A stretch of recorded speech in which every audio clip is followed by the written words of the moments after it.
नमस्कार। देखिए, आज के इस वीडियो में हम लोग इकोनॉमिक्स का जो चैप्टर पढ़ने वाले हैं उसका नाम है इंडस्ट्री यानी उद्योग। इसके बारे में हम लोग पूरे विस्तार तरीक़ा से पढ़ेंगे। इसमें सबसे पहले हम लोग थ्योरी को देखेंगे। जैसे जैसे एग्जाम में प्रश्न पूछा गया है उस हिसाब से थ्योरी को जो है सेट किया गया है। बहुत ही ज़्यादा इम्पोर्टेंट है। हम लोग उद्योग चैप्टर को 2 वीडियो में देखेंगे यानी 2 पार्ट में। ये पार्ट 1 है, पार्ट 2 जो है इसके बाद आएगा और जल्द ही आएगा, ठीक है। तो इसमें बहुत सारे चीज़ हैं जो कि एग्ज़ाम में पूछा जाता है, उन सभी को हम लोग डिस्कस करेंगे। इम्पोर्टेंट है, अगर आप पूरा वीडियो को देखते हैं तो आपको 100% समझ में आ जाएगा। तो चलिए अब वीडियो को शुरू करते हैं।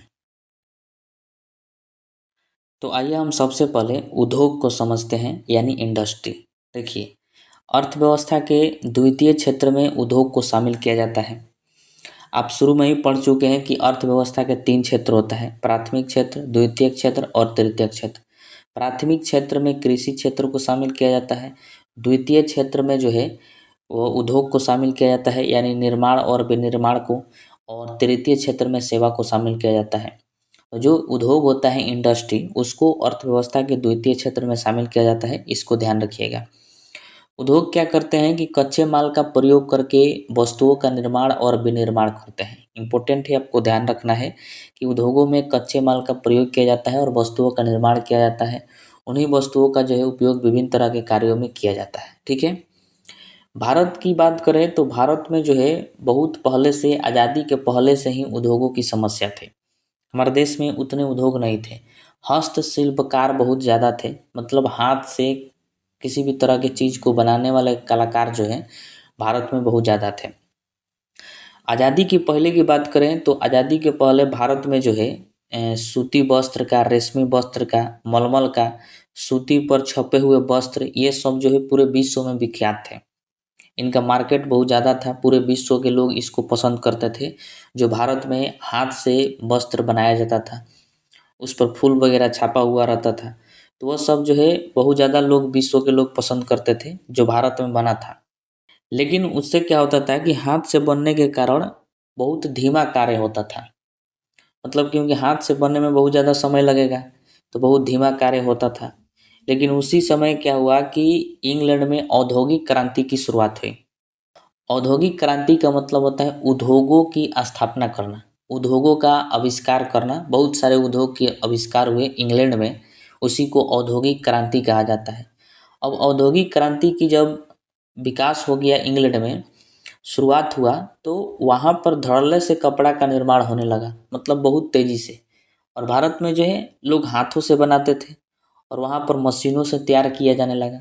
जिससे क्या हुआ कि वो सबसे ज़्यादा मार्केट में वो अपना छाप छोड़ने लगे, सबसे ज़्यादा मार्केट में वो आ गए।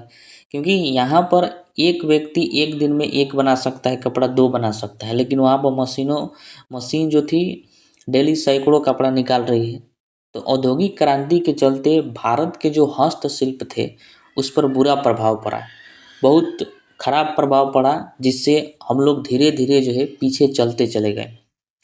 और आज़ादी के बाद भी हम लोग जो है इसमें और उद्योगों में हम लोग विकास नहीं कर सके।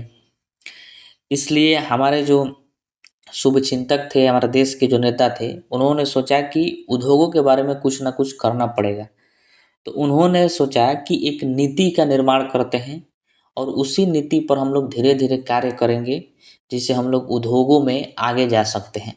इसलिए जो है औद्योगिक नीति आया। औद्योगिक नीति क्या होता है कि इसमें 5 साल, 10 साल भविष्य का, 15 साल, 20 साल या फिर 30 साल तक का एक नीति तैयार किया जाता है कि इतने सालों में हमें क्या क्या करना है। उसी को जो है औद्योगिक नीति कहते हैं, और वो सारी बात जो है उद्योगों से संबंधित होती है। इसलिए स्वतंत्रता के बाद जो है भारत में 3 औद्योगिक नीति की घोषणा किया गया था स्वतंत्रता के बाद। आज देखिए जाए तो लगभग 6 औद्योगिक नीति का निर्माण हो चुका है। उद्योग लगाने, क्योंकि किसी भी अर्थव्यवस्था के विकास में उद्योगों का महत्वपूर्ण स्थान होता है। जब तक उद्योगों का विकास नहीं होगा तो कोई भी अर्थव्यवस्था जो है आगे नहीं जा सकता, आत्मनिर्भर नहीं बन सकते। तो इस प्रकार जो है औद्योगिक नीति का निर्माण किया गया, और आज देखिएगा लगभग 6 औद्योगिक नीति है। और 6 औद्योगिक नीति जो है हमें पढ़ने की आवश्यकता नहीं है, उसमें जो इम्पोर्टेंट है हम लोग कुल 4 औद्योगिक नीति को समझेंगे, ठीक है। आइए हम लोग एक एक करके उसको समझते हैं। तो अब आइए हम औद्योगिक नीति को समझते हैं।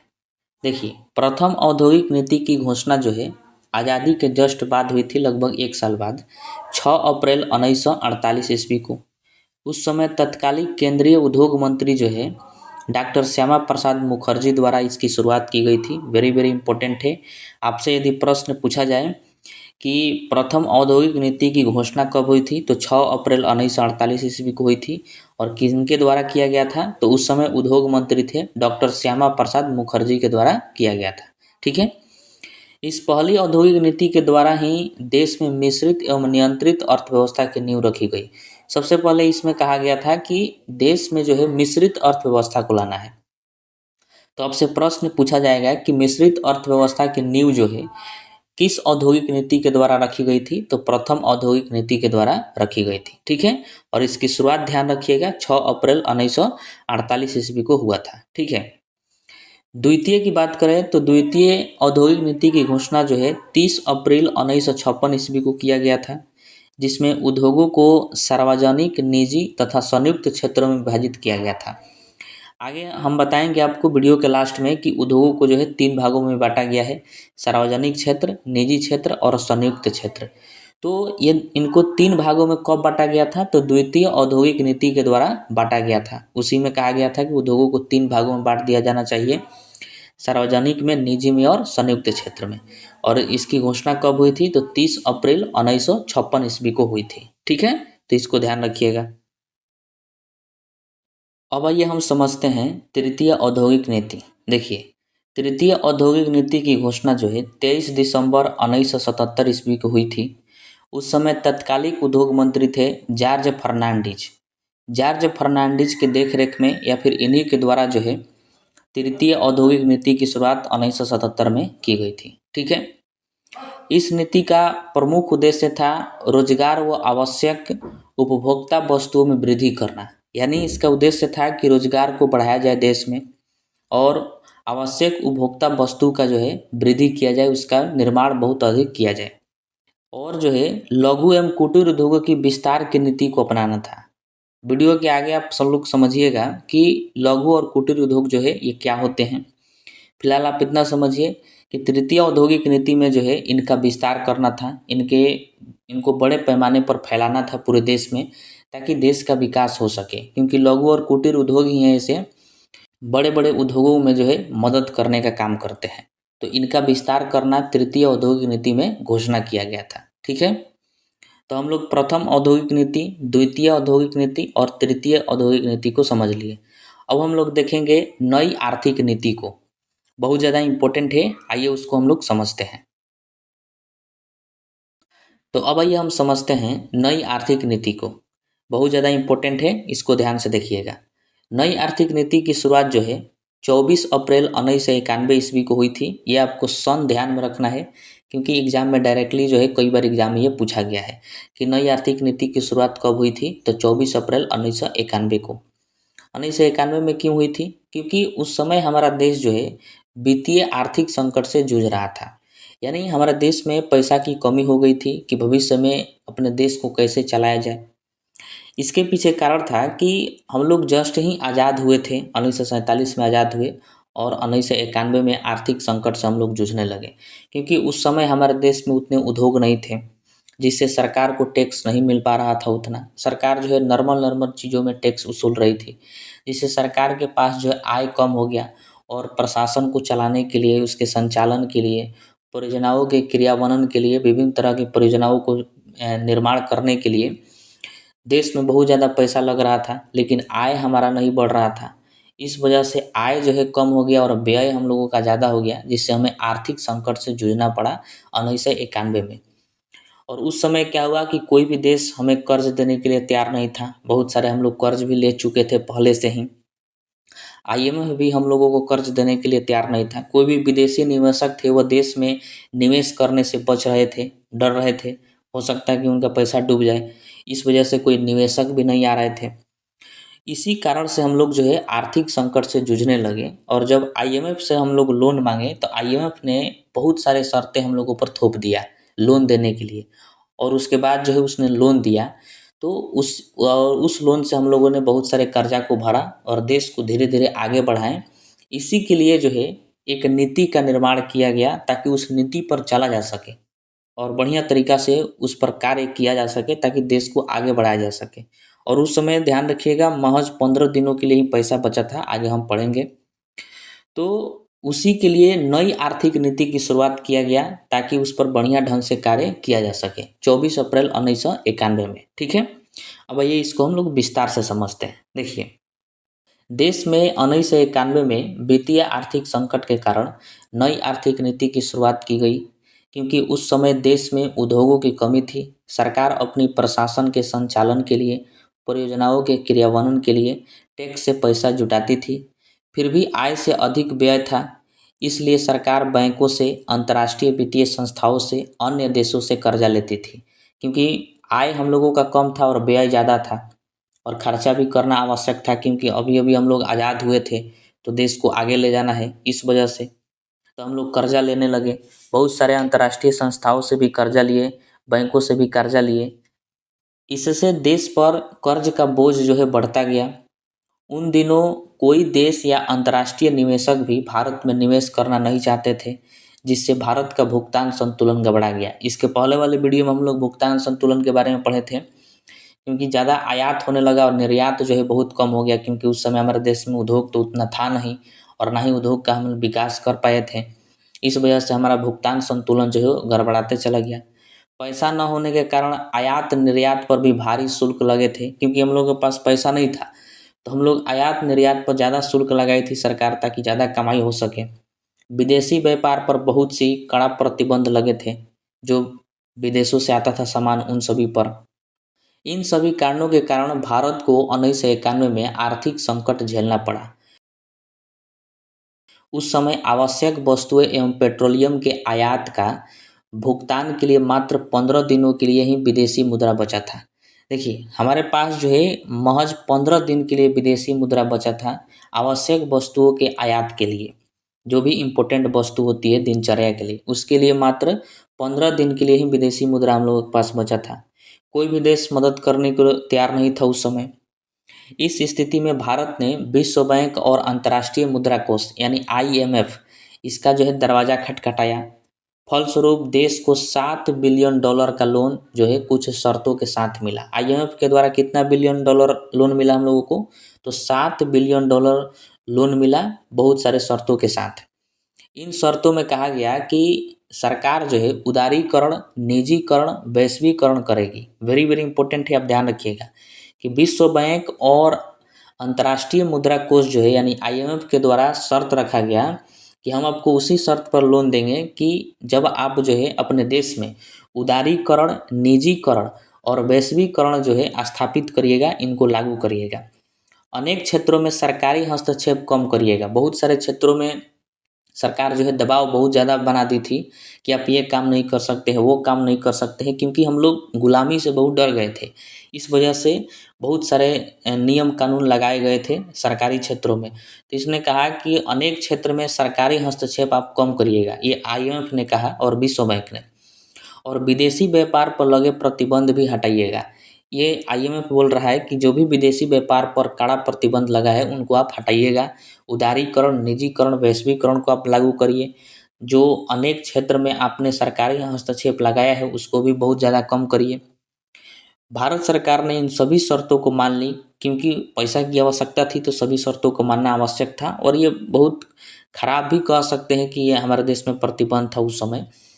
तो और इन्हीं को पूरा करने के लिए नई आर्थिक नीति की घोषणा किया गया, इन सभी शर्तों को मानकर। ठीक है, 24 अप्रैल 1991 में नई आर्थिक नीति की घोषणा किया गया, इन सभी शर्तों को मानकर। ठीक है, अब आइए हम समझते हैं कि उदारीकरण क्या होता है, निजीकरण क्या होता है और वैश्वीकरण क्या होता है। अब आइए हम समझते हैं कि उदारीकरण क्या होता है। देखिए, उदारीकरण से आशय है कि आर्थिक नियमों व कानूनों को सरल बनाया जाएगा। मतलब उदारीकरण का मतलब ये होता है कि देश में जो भी आर्थिक नियम और कानून कड़े हैं, कड़ी प्रतिबंधों के साथ लगाए गए हैं, उनको सरल बनाना। नियम कानून को क्या बनाना? सरल बनाना उदारीकरण कहलाता है। और सरकार आर्थिक गतिविधियों में अपनी भूमिका सीमित करेगी और निजी क्षेत्र को अपनी भूमिका बढ़ाने की स्वतंत्रता प्रदान करेगी, उसी को उदारीकरण कहा जाता है। सिंपल भाषा में अगर आप समझे तो आप देखिए कि जो भी नियम कानून होते हैं आर्थिक नियमों में प्रतिबंधित होते हैं, तो उनको जो है सरल बनाने का काम जो है उदारीकरण कहलाता है। ठीक है, तो उदारीकरण जो है 1991 के बाद जो है भारत में किया गया। इसके तहत जो है बहुत सारी चीज़ों को किया गया, जैसे कि परमाणु ऊर्जा नशीली पदार्थ को छोड़कर अन्य सभी के लिए लाइसेंस की अनिवार्यता को खत्म कर दिया गया, क्योंकि 1991 से पहले देश में जो है बहुत सारे कार्य ऐसे थे, मतलब 99% कार्य थे जिसमें लाइसेंस की आवश्यकता पड़ती थी। कोई भी कार्य करिए तो लाइसेंस बनवाना पड़ता था तब जाके, तो इससे लोग जो है बचते थे, क्योंकि बहुत सारे पेपर ऊपर फलना ढिमकाना बहुत सारी चीज़ें थी जिनको साइन करिए, ये करिए, वो करिए, तब जाके आप कोई उद्योग खोल सकते थे, कोई आप कार्य कर सकते थे। तो लाइसेंस के चलते बहुत सारे लोग जो है ये बचते थे किसी भी कार्य को करने के लिए, कोई भी बिजनेस चालू करने के लिए। तो उदारीकरण में कहा गया कि नहीं नहीं, हर तरह की चीज़ों के लिए अब लाइसेंस नहीं लगेगा, आपको जो है परमाणु ऊर्जा, नशीली पदार्थ, इन सभी को छोड़कर बाकी सभी में जो है लाइसेंस आपको आवश्यकता नहीं है। परमाणु ऊर्जा का कार्य कोई करिएगा, नशीली पदार्थ अगर कर रहे हैं तो इसके लिए लाइसेंस की आवश्यकता है, क्योंकि ये बहुत खतरनाक चीज़ होते हैं। ठीक है, बाकी किसी भी चीज़ के लिए लाइसेंस की आवश्यकता नहीं पड़ेगी, आप उसकी शुरुआत कर सकते हैं। उसके बाद कोई भी प्राइवेट व्यक्ति वो बैंक खोल सकता है।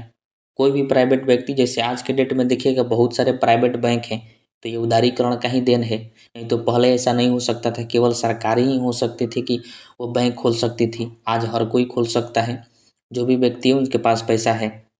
एफडीआई को अनुमति मिल गई कि अब आप भारत में निवेश कर सकते हैं। एफडीआई इसके पहले हम लोग पढ़ चुके हैं, जो कि निवेश करते हैं। अगर 10% से अधिक निवेश कर रहे हैं तो उस कंपनी को एफडीआई कहा जाता है। तो उनको अनुमति मिल गई थी कि आप भारत में निवेश कर सकते हैं।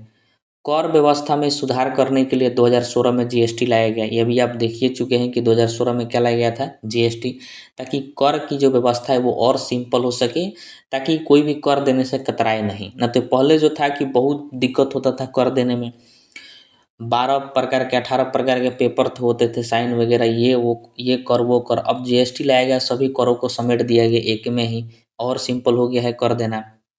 आयात निर्यात पर लगे प्रतिबंध को खत्म कर दिया गया और शुल्कों को कम किया गया। जो भी आयात और निर्यात में अनावश्यक प्रतिबंध लगाए गए थे उन सभी को खत्म कर दिया गया। तो उदारीकरण के तहत जो है किसी भी नियम कानून को सरल बनाया जाता है, तो विभिन्न तरीकों से नियम कानून को सरल बनाया गया, तब जाके धीरे धीरे देश का जो है विकास हुआ। जैसे आप सोच सकते हैं कि पहले टैक्स देना बड़ा मुश्किल था, विभिन्न तरह के पेपर ऊपर, ये काम करिए वो काम करिए, इस वजह से लोग कतराते थे टैक्स देने में। तो जब लोग देवे नहीं करेंगे तो देश चलेगा कैसे? इसलिए इसको सरल बनाया गया, जीएसटी लाकर सभी कर को एक में कर दिया गया। अब टैक्स देना आसान है, तुरंत आप टैक्स दे सकते हैं, कोई दिक्कत नहीं है। तो इससे सरकार के पास भी पैसा ज़्यादा आएगा, तो इससे विकास किया जा सकता है। ठीक है, अब हम समझते हैं प्राइवेटाइजेशन यानी निजीकरण। ये क्या है? तो देखिए, जब भी सरकार अपनी संपत्ति जो है किसी निजी व्यक्ति के हाथों में सौंप देती है और उसका संचालन जो है अब निजी व्यक्ति ही हर तरह का देख रेख करता है, तो उसी प्रक्रिया को निजीकरण कहा जाता है, यानी प्राइवेटाइजेशन कहा जाता है। ठीक है, किसी सार्वजनिक उपकरण के स्वामित्व या प्रबंधन का सरकार द्वारा त्याग करना और निजी हाथों में सौंपना निजीकरण कहलाता है। जैसे हाल फिलहाल में रेलवे का निजीकरण हुआ, तो रेलवे का निजीकरण हुआ तो इसका मतलब ये हुआ कि सरकार जो है, ये पहले सरकार का रेलवे था, तो अब सरकार क्या कर दी कि निजी हाथों में उसको सौंप दी।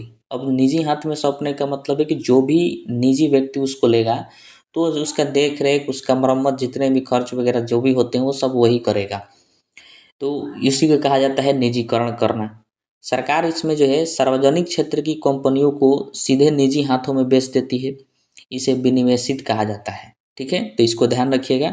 निजीकरण का मतलब होता है कि सरकार अपनी संपत्ति को निजी व्यक्तियों के हाथों में सौंप देती है, उसका देख रेख निजी व्यक्ति करता है, उसी को निजीकरण कहा जाता है, यानी प्राइवेटाइजेशन कहा जाता है। ठीक है, उसके बाद है वैश्वीकरण यानी ग्लोबलाइजेशन। देखिए, वैश्वीकरण का मतलब क्या है कि आप जो है अपने देश में अनुमति दे देते हैं किसी दूसरे देश को कि आप आकर यहाँ पर व्यापार करिए, निवेश करिए, या फिर आप अगर कोई कंपनी खोलिए, फैक्ट्री खोलिए, तो इसकी अनुमति देना जो है, इसी प्रक्रिया को वैश्वीकरण कहा जाता है। किसी भी देश को अगर विकसित बनाना हो तो वहाँ पर वैश्वीकरण जो है बहुत ज़्यादा ज़रूरी होता है, क्योंकि दूसरा देश आकर उसमें निवेश करेगा, निवेश करेगा तो वहाँ की जो कंपनियां हैं, फैक्ट्रियां हैं, वो बहुत ज़्यादा विकसित करेगी, अपना विस्तार करेगी, जिससे पूरे विश्व में उनका मार्केट फैलेगा। तो वैश्वीकरण जो है बहुत ज़्यादा ज़रूरी होता है। ये 1991 से भारत में वैश्वीकरण की शुरुआत किया गया। वैश्वीकरण का तात्पर्य अर्थव्यवस्था को वस्तु, सेवा, पूंजी और निवेश के संदर्भ में शेष विश्व की अर्थव्यवस्था के लिए खोलना, इसी प्रक्रिया को वैश्वीकरण के नाम से जाना जाता है। कि आप हमारे देश में आकर निवेश करिए, आयात निर्यात करिए, वस्तु लाकर बेचिए, हम आपके देश में जाकर बेचेंगे। तो इस तरह से लेन देन करना जो है, इसी प्रक्रिया को वैश्वीकरण कहते हैं। ठीक है। यह समग्र विश्व को एक बनाने या सीमा मुक्त विश्व की रचना करने का प्रयास है, उसी को वैश्वीकरण कहते हैं। इस लक्ष्य को पूरा करने के लिए 1955 में विश्व व्यापार संगठन यानी WTO का गठन किया गया। वेरी वेरी इंपॉर्टेंट है। यदि आपसे पूछा जाए कि विश्व व्यापार संगठन यानी WTO का गठन कब हुआ था, तो 1955 में किया गया था, वैश्वीकरण के लक्ष्य को पूरा करने के लिए। इसके उद्देश्य था कि ऐसी व्यवस्था का निर्माण करना जिसमें व्यापार को प्रोत्साहन मिले और विश्व के संसाधनों का अधिक से अधिक उपयोग हो सके और संसाधन का भी संरक्षण हो। ऐसा नहीं है कि संसाधन का उपयोग करें तो संसाधन का हम लोग दोहन करें, उसके संरक्षण के साथ साथ संसाधन का बढ़िया ढंग से उसका उपयोग किया जाए और पूरे विश्व में व्यापार को बढ़ावा दिया जाए, व्यापार को प्रोत्साहन दिया जाए। ये WTO का लक्ष्य था, ताकि वैश्वीकरण को जो है पूरा किया जा सके। और इसका गठन जो है 1955 में हुआ था, ध्यान रखिएगा। ठीक है। इस तरह से 1991 से लेकर अब तक जो है बहुत ज़्यादा सेवा क्षेत्र में सकारात्मक सुधार हुए। सेवा क्षेत्र का मतलब जैसे जो लोग सेवा देते हैं, जैसे एक देश से दूसरे देश में जाकर कोई कार्य करते हैं, डॉक्टर हो गए, इंजीनियर हो गए, चाहे नॉर्मल कोई व्यक्ति हो गया, तो वो सेवा देते हैं एक देश से दूसरे देश में। तो सेवा क्षेत्र में देखा गया कि भारत में सबसे ज़्यादा सकारात्मक सुधार हुआ है वैश्वीकरण के कारण। तो ध्यान रखिएगा, ये पूछा गया है प्रश्न, आपको याद रखना है। ठीक है। तो 1991 से लेकर अभी तक जो है बहुत ज़्यादा सुधार हो गया है हमारे देश में। देश भी हमारा विकसित कर रहा है, हम लोग आगे बढ़ेंगे किस तरीक़ा से। लेकिन दुख की बात यह है कि अभी तक जो है 1991 के बाद फिर आज तक भारत में कोई भी औद्योगिक नीति नहीं लाया गया, ना ही कोई आर्थिक नीति को अपनाया गया है। मतलब 1991 से लेकर ये 2025 चल रहा है, 8वां महीना, लगभग 34 बरस समय हो गया। और इस 34 वर्ष के दौरान जो है कोई भी औद्योगिक नीति देश में नहीं आया है। और ये देश के लिए बहुत ही चिंता का विषय है, क्योंकि औद्योगिक नीति आता है तो हम लोग टारगेट ले लेते हैं कि हमें 10 सालों में, 15 सालों में क्या करना है। यह देश के लिए ऐसा होना चाहिए कि भले ही लंबे समय के लिए आए या फिर छोटे समय के लिए आए, लेकिन हर बार जो है औद्योगिक नीति आए। क्योंकि जब तक हम लक्ष्य को निर्धारित नहीं करेंगे कि हमको करना क्या है, तब तक हम कुछ भी नहीं कर सकते हैं। तो हमारे उस समय के नेता कितने अच्छे थे, उस समय के देश देखिए कि हर बार औद्योगिक नीति आता गया, नई आर्थिक नीति आया, तब जाके धीरे धीरे हम लोग विकास किए। लेकिन आज जो है 34 बरस हो गया 1991 के बाद से 2025 से, लेकिन एक भी औद्योगिक नीति नहीं आई है। क्या कर रही है सरकार, अब ये सरकार ही जाने। लेकिन धीरे धीरे देखा गया है कि देश भी थोड़ा विकास कर रहा है, लेकिन औद्योगिक नीति आ जाए तो लक्ष्य फिक्स हो जाएगा, जिससे हम लोग और तेज़ी से विकास कर सकते हैं। ठीक है। अब आइए हम समझते हैं आर्थिक सुधारों की दशा। मतलब 1991 में नई आर्थिक नीति की शुरुआत हुई थी और आज जो है 2025 चल रहा है। तो इन 34 सालों के अंदर नई आर्थिक नीति के लाने से क्या क्या सुधार हुए हैं, क्या क्या सकारात्मक प्रभाव पड़े हैं, उन सभी चीज़ों को हम लोग देखते हैं। देखिए, 1991 में भारतीय अर्थव्यवस्था का आकार जो था वो 5.86 लाख करोड़ था। उस समय 1991 में अर्थव्यवस्था का आकार हमारा कितना था, तो 5.86 लाख करोड़ था, जो कि 2024-25 में 4 ट्रिलियन अमेरिकी डॉलर हो गया है। जाहिर सी बात है कि बहुत ज़्यादा हम लोगों के अर्थव्यवस्था का आकार जो है बढ़ा हुआ है, तो ये सकारात्मक प्रभाव है। इस तरह से जो है भारत अब दुनिया का चौथा सबसे बड़ा अर्थव्यवस्था वाला देश बन गया है। हाल ही में हम लोगों ने रिपोर्ट पढ़ा और हम लोग जो है जापान को पीछे छोड़ दिए हैं। हम लोग 4 नंबर पर आ गए हैं, जापान चला गया है 5 नंबर पर। तो ये अर्थव्यवस्था का हमारा आकार जो है इन 34 सालों में बढ़ा है। तो इस पॉइंट को आप ध्यान रखिएगा, आपसे पूछा जाएगा कि विश्व का चौथा सबसे बड़ा अर्थव्यवस्था वाला देश कौन सा है, तो भारत है। हम लोगों ने किन देश को पीछे छोड़ा है, तो जापान को पीछे छोड़ दिया है। ठीक है। उसके बाद देखिए कि 1991 में भारत में प्रति व्यक्ति आय जो था वो $300 था। मतलब प्रति व्यक्ति आय का मतलब होता है कि एक व्यक्ति साल भर के अंदर जितना कमाता है तो उसी को प्रति व्यक्ति आय कहा जाता है। तो 1991 में एक व्यक्ति साल भर में लगभग $300 कमाता था। 2013-14 में ये $1438 हो गया, बढ़ गया। फिर 2024-25 में जो है $2880 तक पहुंच गया है। यानी आज के डेट में एक व्यक्ति जो है साल भर के अंदर लगभग 2.5 लाख रुपया कमाता है। तो अगर आपसे पूछा जाए कि बताइए कि भारत में वर्तमान में प्रति व्यक्ति आय कितना है, तो 2880 अमेरिकी डॉलर है। ठीक है। अब प्रति व्यक्ति आय बढ़ने से क्या हुआ कि गरीबी खत्म हुआ है, क्योंकि लोगों के पास पैसा आया है, तो धीरे धीरे गरीबी भी खत्म हो रहा है। तो ये सकारात्मक प्रभाव है। फिर देखिए कि वर्ष 1991-92 में भारत का कुल निर्यात एवं आयात जो था वह क्रमशः 179 एवं 195 बिलियन डॉलर था। मतलब 1991 में निर्यात हम लोगों का 179 बिलियन डॉलर का था और आयात जो था 195 बिलियन डॉलर का था, जो कि 2024-25 में यह बढ़कर 820 एवं 915 बिलियन डॉलर हो गया।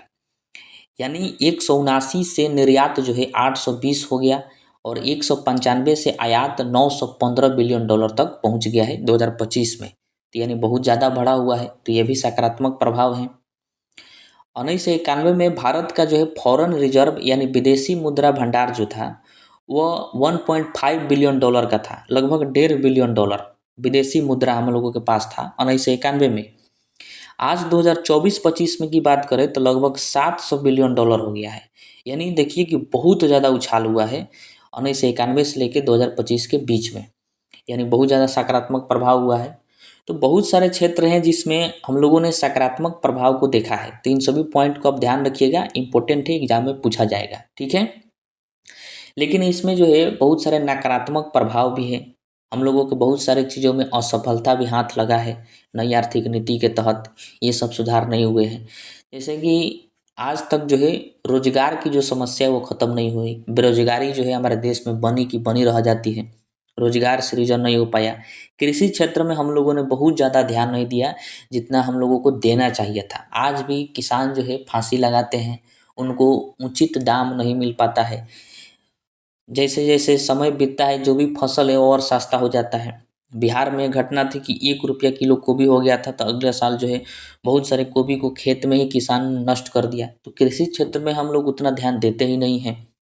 उद्योग क्षेत्र में भी नहीं देते हैं। कुटीर उद्योग हो गया, इन सभी क्षेत्रों में हम लोग उतना ध्यान आज तक नहीं दिए, जिससे ये सभी क्षेत्र जो है आज तक पीछे हैं और हम लोगों को असफलता ही हाथ लगता है।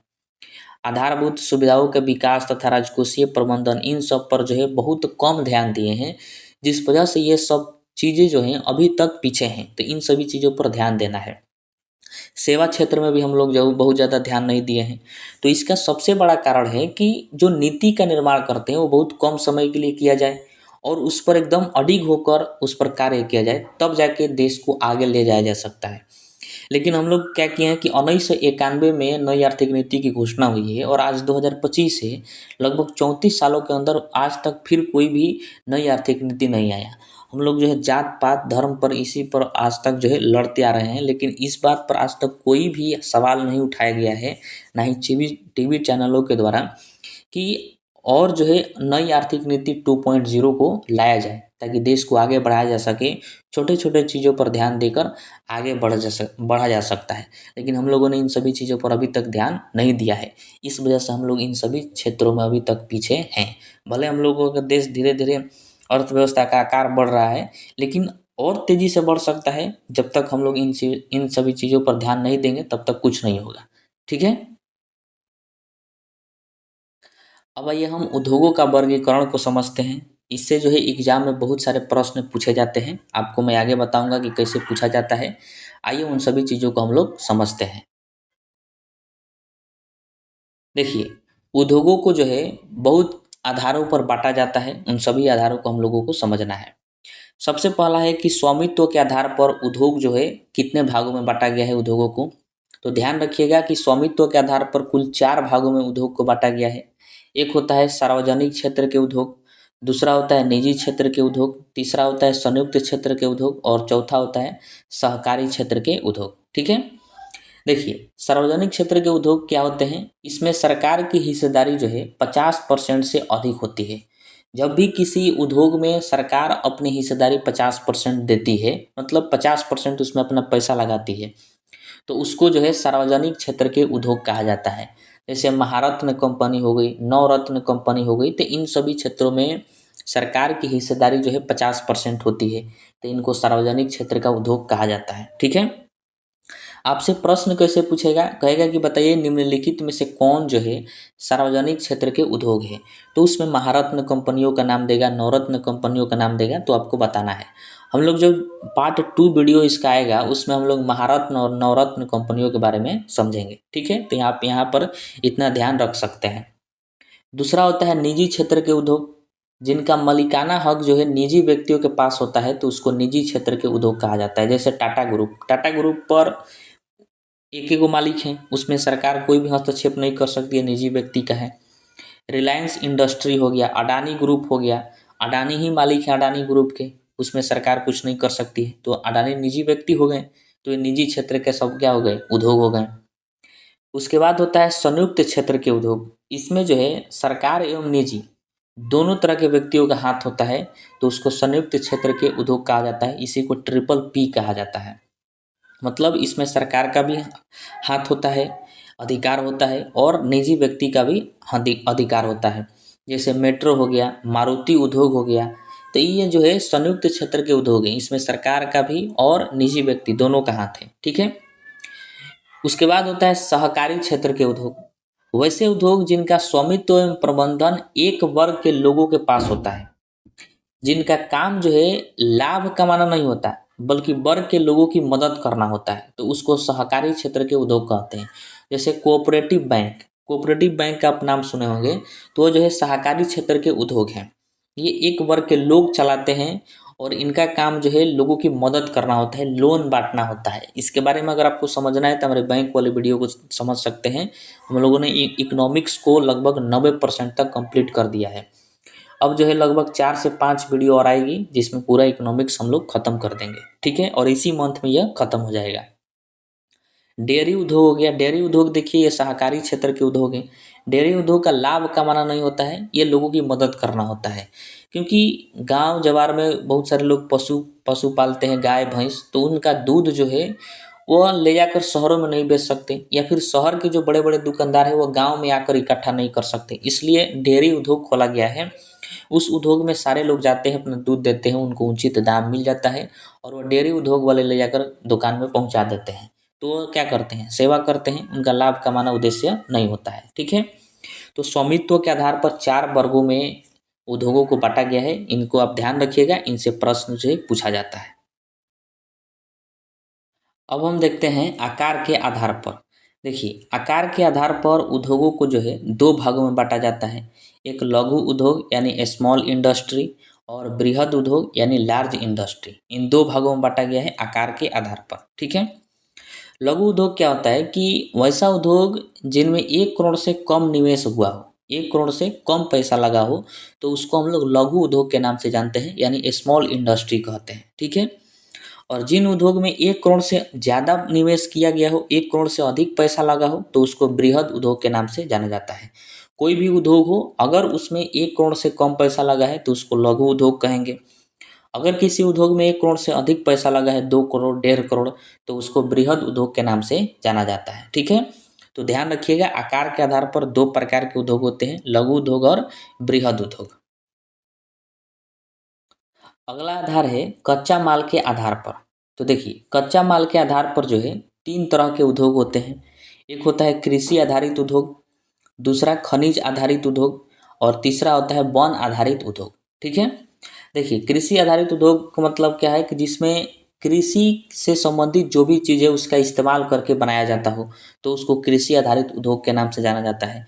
जैसे कपड़ा हो गया, सूती वस्त्र हो गया, चीनी हो गया, जूट हो गया, तो ये सब जो है कृषि आधारित उद्योग है। क्योंकि इनका इनका निर्माण जब भी किया जाएगा तो कृषि से संबंधित जो भी चीज़ें हैं उन्हीं का इस्तेमाल करके इनका निर्माण किया जाएगा। जैसे कपड़ा बनाएंगे तो कपास से बनाएंगे, रुई से बनाएंगे, तो कृषि आधारित हो गए।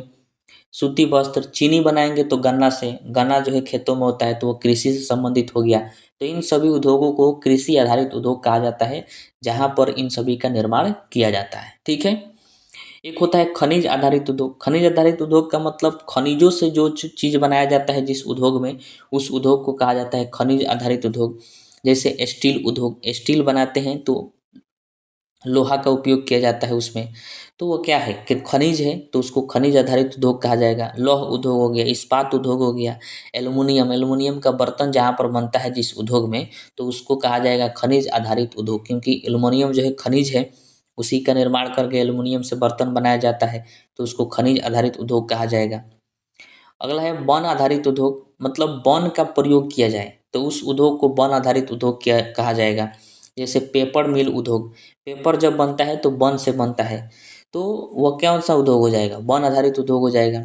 रेशम वस्त्र का उद्योग हो गया, कागज उद्योग हो गया, कागज भी बनाते हैं, पेपर बनाते हैं, तो ये वनों का इस्तेमाल करके ही बनाया जाता है, तो उसको वन आधारित उद्योग कहा जाएगा जिस उद्योग में ये तैयार होंगे। तो ठीक है। तो हम लोगों ने उद्योगों का वर्गीकरण देख लिया, स्वामित्व के आधार पर, आकार के आधार पर और कच्चा माल के आधार पर। अगले वीडियो में हम लोग जो है भारत में उद्योगों को देखेंगे कि भारत में कौन कौन से उद्योग हैं, उन सभी चीज़ों के बारे में पढ़ेंगे इसके बाद वाला जो वीडियो आएगा उसमें। ठीक है। तब तक के लिए धन्यवाद।